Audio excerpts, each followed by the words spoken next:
يا داليا، عدى شهرين وهو لسه برضه عمال بينجح وبيكسر الدنيا. هو نساني بالسرعة دي؟ هو انا بسهولة كده اتنسي؟ هو نسى كل ايامنا وكل ذكرياتنا؟ ايوه، هو عامل كده علشان هو لسه بيهرب من مشاعره، لسه ما اعترفش بمشاعره.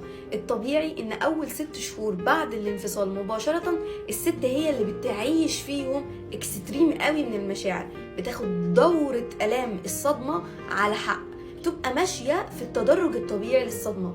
الراجل العكس، اول حاجة بينكر مشاعره دي وبيهرب منها وبيحصل له كده انفصال تام عن مشاعره، وبعد 6 شهور يبدأ يحس بالفقد، يبدأ يحس ان حصلت فعلا ازمة، يبدأ يحس بالخسارة، يبدأ يحس ان في حاجة كبيرة ضاعت من حياته، يبدأ يدور عليكي، انا فعلا حاسس ان انا مش مستمتع، حياتي ناقصة حاجة. يبدأ يتابعك ويبدأ ساعتها يحس بآلام